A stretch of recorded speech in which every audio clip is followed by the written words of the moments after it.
Bonjour, bonsoir, bienvenue dans votre podcast historique. Aujourd'hui, l'appel au peuple, élections et autres pratiques. Alors, c'est quelque chose qui semble clair. Toute démocratie représentative passe par l'élection ou le référendum. L'idée que le peuple est la seule source légitime du pouvoir et s'impose avec la force de l'évidence. Tendance ancienne, puisqu'en 1789, la Déclaration des droits de l'homme et du citoyen prévoyait déjà dans son article 3 le principe de toute souveraineté réside essentiellement dans la nation. Nul corps, nul individu ne peut exercer d'autorité qui n'en émane expressément. Alors, ça c'est la théorie. Maintenant, on va voir dans cette vidéo tout ce que cela implique et faire une analyse en profondeur. Alors, c'est parti! Donc, il y a une permanence des délégations de souveraineté du peuple aux élites. Alors, c'est une valeur symbolique et politique qui est maintenue. Ce principe de délégation de la souveraineté occupe une place centrale dans la culture politique française, une tendance lourde, structurante. Il ne faut pas oublier cela.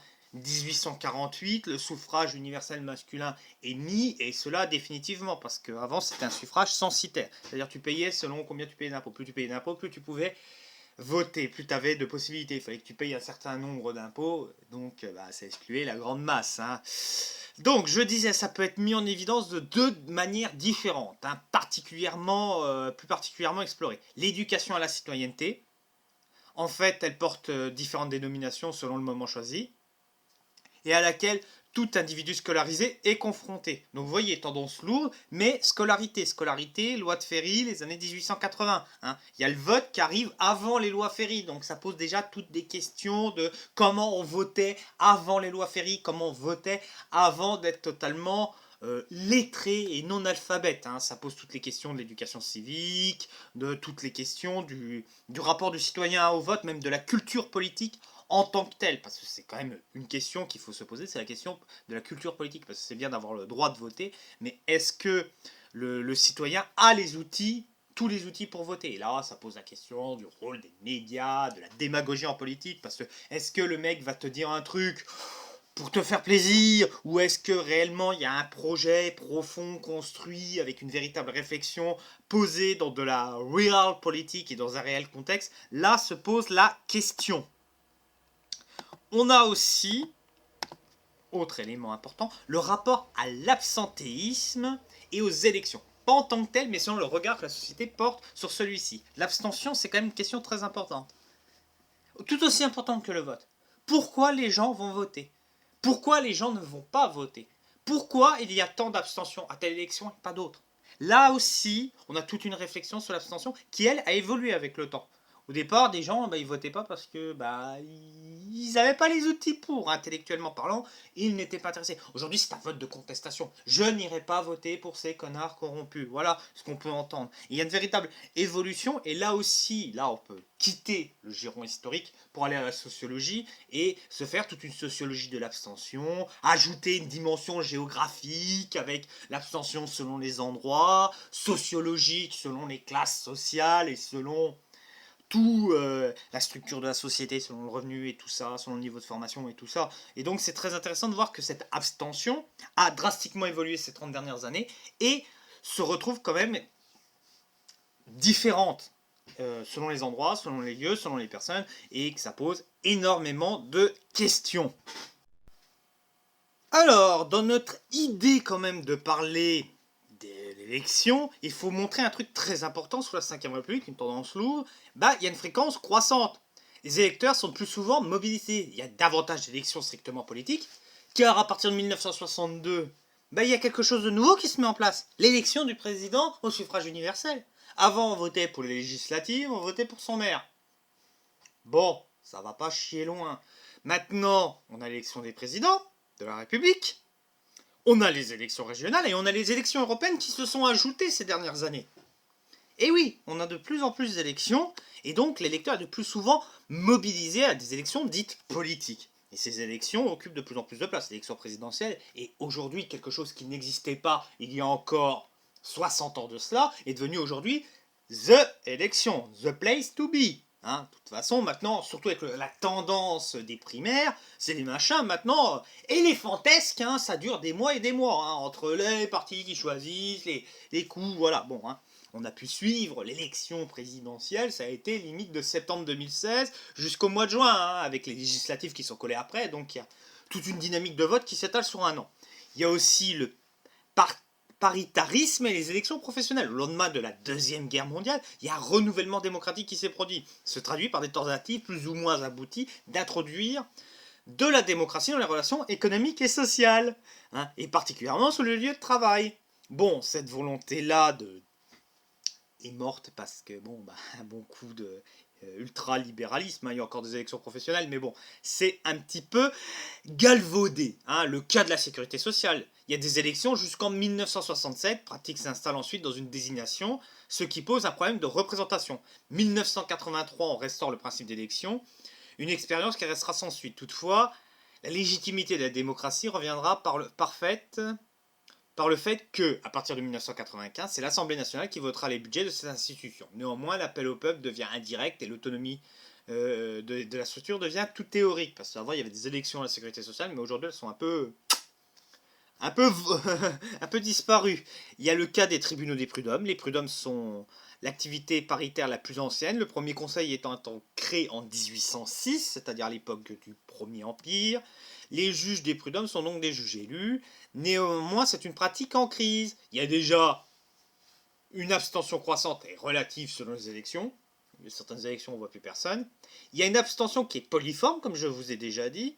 Et ça remet en cause la légitimité de ceux qui sont élus. Parce que c'est bien beau d'organiser des élections, mais si tu n'as que 3 pèlerins qui ont été votés, 2 qui ont voté pour toi et un seul qui a voté contre toi, ta légitimité qui vient du vote, tu peux t'asseoir dessus. L'intermittence, le cas du référendum. Alors, la question du référendum scande l'histoire de 2 républiques. D'abord comme un marqueur de grands événements ou de décisions. Alors déjà, il y a des freins, le poids de l'histoire. En effet, on n'a pendant longtemps pas utilisé le référendum, parce que ça rappelait les plébiscites du Second Empire. Oh, un gros méchant Napoléon III, un gros plébiscite. Donc, c'est une des raisons pourquoi la France s'est cassé la figure dans les années 1930, c'est qu'elle était omnibulée par son passé, ce qui lui a empêché d'avoir une vision claire sur certains éléments, et ce qui a provoqué des énormes problèmes. Son armée, elle est encore dans la vision du passé. Nous sommes les plus forts, nous avons des techniques à l'ancienne. On s'est fait ouvrir en 2, économiquement ça a été la même chose, et politiquement parlant, c'est pas mieux. Donc à force de regarder le passé, tu ne vois pas le futur et tu te manges l'arbre de la réalité. Alors, 1944-1946, c'est un mécanisme pourtant utilisé. Le référendum fut réutilisé en octobre 1945 avec 2 questions posées sur les institutions. Hein. Est-ce qu'on garde la Troisième République ou est-ce qu'on fait quelque chose de nouveau Pourquoi ce retour à une pratique inutilisée depuis le 19e siècle est considéré comme, on l'a vu, avec la plus grande méfiance? Déjà, premier élément, c'est une réponse au contexte politique actuel. Hein, tu es obligé d'inventer, tu es obligé de faire quelque chose de nouveau. Et enfin, il faut signaler que ce référendum, de manière apparemment paradoxale, permet d'éviter un retour au pouvoir personnel, puisqu'elle permet de donner au peuple la main. Voilà. Et la 4ème République doit son existence au référendum, hein, parce que 2 constitutions ont été proposées. Bon, la deuxième a été acceptée, pour le plus grand malheur de notre pays, parce que t'as qu'à regarder la situation de la France en 1958. Mais la 4ème République, qui doit sa naissance au référendum, elle l'utilisera plus après. Alors donc voilà, c'est une éclipse totale entre 46 et 58. Hein, comme je vous avais dit, il y avait eu 2 projets. La Constitution finalement adoptée, l'article 3 affirme que la souveraineté nationale appartient au peuple français, qu'il exerce en matière constitutionnelle par le vote de ses représentants et par référendum. Techniquement, dans la Constitution, il y a quelque chose qui parle de ça. Hein. Il y a une marge d'action qui est encore ajoutée. Cela, ajouté au spectre du passé précédemment évoqué, explique assez bien que le référendum n'a été pas utilisé pendant 12 ans. Voilà. Hein. Il y a prévu, mais on s'en sert pas. 1958-2005, référendum en force, la constitution de 1958 fait la part belle au référendum, 9 au total, et il convient de distinguer entre ceux qui ont vocation à modifier les institutions et ceux qui s'inscrivent dans un contexte de construction européenne, et enfin ceux qui sont liés à des décisions d'ordre conjoncturel. De plus, la moitié ont eu lieu entre 1958 et 1969, sans compter le référendum qui instaure la 5ème République. Par ailleurs, il conçoit également comme une mise en jeu de son mandat et de sa légitimité, le général de Gaulle, le référendum. C'est pour ça qu'il a démissionné en 69. Pour lui, c'est un moyen. Bon, à un moment, les querelles d'assemblée, tout ça, on oublie. Maintenant, je cause au peuple, on cause directement. Je te propose un truc. Tu veux, tu veux pas? Tu veux pas? Ok, moi je pars. Et c'est ce qu'il a fait en 1969, et c'est très important. Et c'était encore plus important entre 58 et 62 parce qu'il n'y avait pas l'élection de président au suffrage universel. Parce que encore, tu veux pas, tu te présentes à l'élection, tu te prends de veste, bon bah tu veux pas, tu me réélis, bon, tu me veux. Là, avec le suffrage universel, tu pouvais parler. Mais cette pratique de mettre son mandat dans la balance au moment du référendum a été oubliée. Par exemple, Chirac n'a pas démissionné en 2005. Alors à partir de nos jours, il y a une nouvelle éclipse. Il y a le référendum de 2005 qui a le mérite qu'on s'y arrête. Chirac est dans une logique gaulienne. Il va opter pour cette procédure, mais qu'il considérait lourde, mais porteuse de légitimité. Hein. Il y a des séquelles de cet événement parce que les Français vont dire non à la Constitution européenne. Mais vous inquiétez pas, le traité de Lisbonne va régler cette anomalie. Depuis, les gouvernements en place se sont bien gardés de proposer de nouveaux référendums. Bah oui, on demande aux gens leur avis. C'est con quand ils sont pas le même avis que nous, hein, voilà. Voilà. Pour autant, cette pratique reste une solution pour sortir de crise. Ou pas, parce qu'on l'a bien vu avec la crise des Gilets jaunes. Ce serait donc mis en place quant à dernier recours, hein, mais voilà. C'est lourd et dangereux. Hein.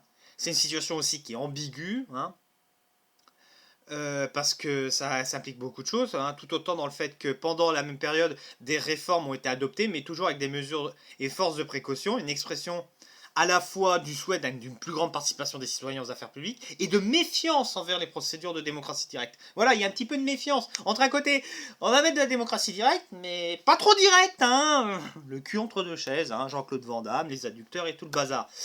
Pourtant, à côté de ces pratiques anciennes, il y a de nouvelles formes qui apparaissent dans les années 60 et qui sont quelque peu généralisées, comme les démocraties de proximité, qui elles introduisent aussi du référendum, mais à des échelles plus restreintes. C'est-à-dire que le référendum à l'échelle nationale est vu timidement, mais à l'échelle locale, allez, ça passe. Et encore, quand on voit Notre-Dame-des-Landes où il y a eu un vote et qui n'a pas été tenu compte. Là aussi, ça peut être une limite.